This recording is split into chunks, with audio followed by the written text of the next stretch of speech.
this stream, so bear with me whilst I settle my nerves. So I'm Dr. Raymond Wen.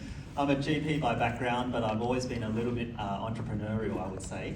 I've put my credentials up there, but I want to emphasize the dad of two, because on my entrepreneurship journey, I think I had to keep that in mind quite a bit.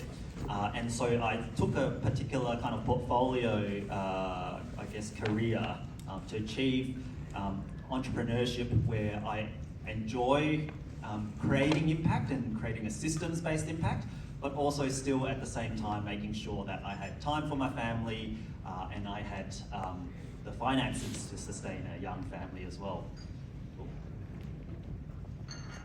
And that is me.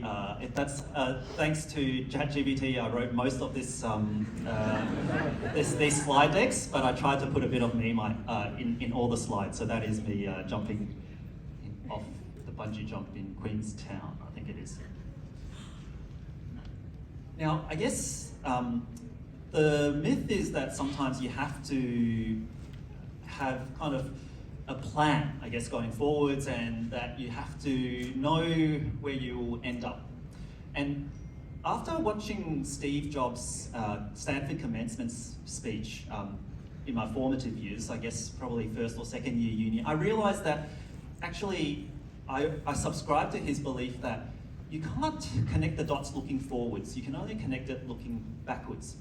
And so I did a lot in my university years and in my junior doctor years about just doing things that I found interesting and not necessarily knowing where it will lead me to. If you've never seen Steve Jobs' commencement address, I do highly recommend it. Just Google Steve Jobs connecting the dots or Stanford commencement address. Because he speaks about how he invested some of his time looking into university courses. He dropped out of uni, but he looked into university courses that he had no conceivable idea of how they will pay off in the end. So he attended a calligraphy course. And it was due to that calligraphy course that we now have multiple typefaces on the computers that we use. Because obviously he then built the Mac, and because, as he says, everyone copied the Mac, including Windows. That's how we ended up with typefaces. The other thing that on my entrepreneurship journey, I think that's important is a mindset shift. So I would say that I grew up in a kind of more traditional immigrant family, I guess. And there was something about going into business that previously, maybe it was just my family, but it was always felt like money was, somewhat, it's not a dirty word, but being a business person was kind of somewhat looked down upon, as you had to be conniving and had to be cunning. So, but when I read Rich Dad, Poor Dad, I came to realize that money is not the root of all evil. It's actually the lack of money or the want of money that causes some dysfunction in our society. And so that was a massive mindset shift.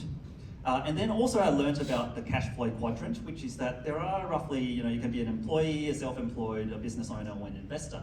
And actually in medicine, despite having our own personal businesses, most of the time we're just self-employed. And so although essentially we own a job rather than the job owning us, but still it is essentially swapping time for money.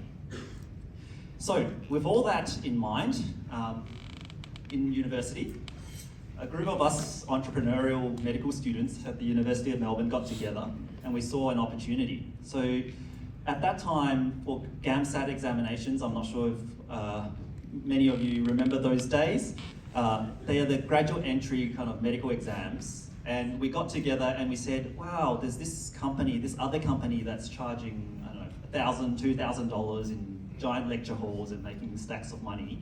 Why don't we just start something and have it in a small class, like a tutoring session? And the funny thing is, none of us had actually ever sat the GAMSAT. We were all undergraduate medical students. So we got together and we said, look, let's give it a go. We'll put $500 on the table, which we actually never put on the table literally. We actually just spent about $100 first. And then we hired content experts. so graduate medical students who had sat the GAMSAT, and we said, we'll pay you this really big amount per hour to teach the students, but you have to come up with the coursework. And so that's how we started.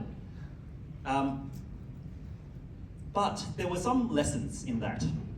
So we were somewhat young and you could say stupid, or I was anyway. And there was some disagreement, and it was late at night, and I said, oh, look, I quit. And I essentially just gave away my equity to the remaining partners. And so for those of you who know me well, I probably haven't talked about this story very much, because in some ways there was a bit of kind of shame about this is not really how you should run a business. You don't just rage quit, essentially. So I lost maybe about 20 to 40K of equity. And the lessons are that, you need emotional discipline. Never quit on a bad day is what they say. And also partnership agreements are important. I think that was part of the issue with the startup at that stage. It's like a handshake agreement, basically. So I'm presenting a few lessons here, and then the lesson 2 that I found in my university days was that we ran a 48-hour hackathon as part of the University of Melbourne student entrepreneurs.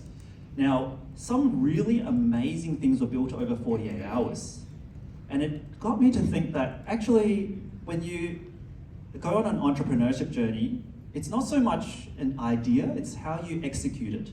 Basically, someone built an ambulance tracking app using Google Maps in 48 hours. And that's amazing. I thought, wow, you can do that as an MVP in 48 hours?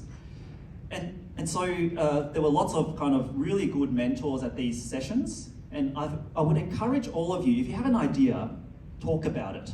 Because it's not the idea that's really, really amazing. It's when someone picks it apart that you get the feedback that you need. And it's the execution, actually, that is the most crucial aspect of any startup. Is Han here? No? Oh, he's not here. I'm not sure if you know who that is, but I believe he is speaking later this afternoon. He was at the student hackathon, and he's one of the startup founders of Cortical Labs. Lesson 3. So after internship, I probably took a bit more of a break from entrepreneurship activities after I rage quit. And I focused on clinical work and training between about 2012 to 2017. But I did keep exploring the startup space. I never really stopped. I went to a lot of meetups at the Alfred Hospital, did some online things through HarvardX, which was an innovation in healthcare. At that time, the massive open courses were taking off, and I had the opportunity to get into a selected program. And so through that time, I realized that because in the select program, there were essentially people who were CEOs of PHNs and had a PhD, like an MBA PhD equivalent, that nobody really knew the answers. None of these really senior people knew any more than me. And so that really got me over the imposter syndrome from an entrepreneurship point of view. I still have imposter syndrome sometimes from a clinical point of view, but that's a different story.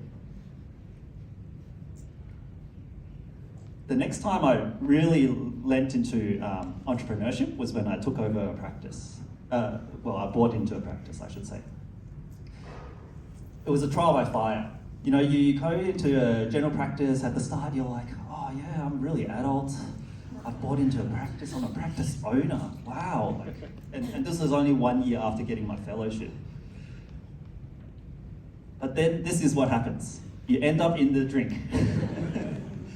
There was a major accounting hiccup, and then that caused a lot of stress. Sachin and Todd know about this episode. But with any failures, it's a first attempt in learning. I learned a lot about finances and how to read balance sheets and profit and loss statements over that time. So although it was stressful, it was probably very formative from a business experience, knowing how to read these really critical statements. So whenever you go through a crisis, I would say it gets better on the other side, and you'll be better for it in terms of the skills and the resilience that you develop. So do hang in there for those of us who are on the entrepreneurship journey and are finding that there are multiple crises that pop up over time. I also got myself involved as a young practice owner in a lot of other side projects. And so I had a lot of unpaid and paid roles through RACGP, the Primary Health Network, Victorian Virtual ED, advisory committees.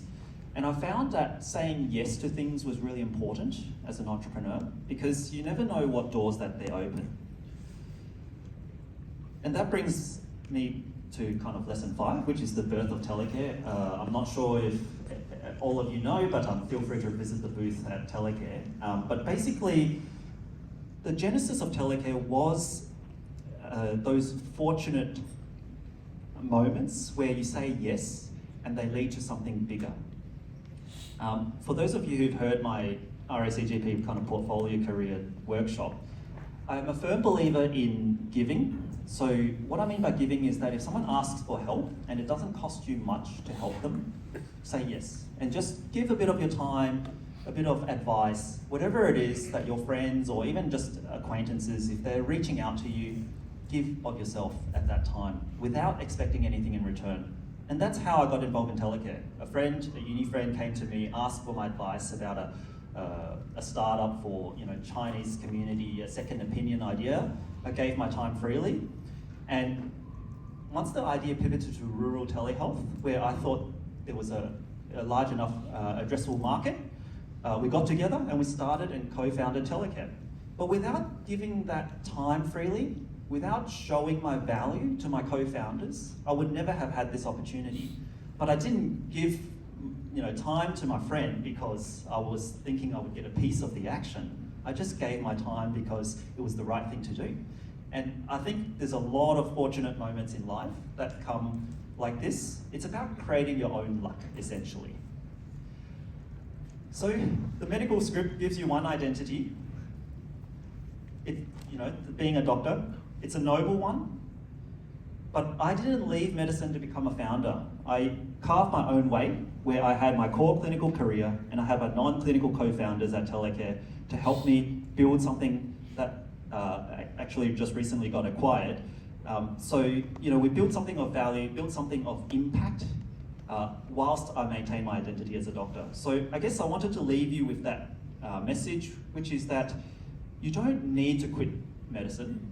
If you want to dabble, start small, co-found with someone else that can make that leap and can make those sacrifices in the startup stages. And that's my entrepreneurship journey. Thank you very much.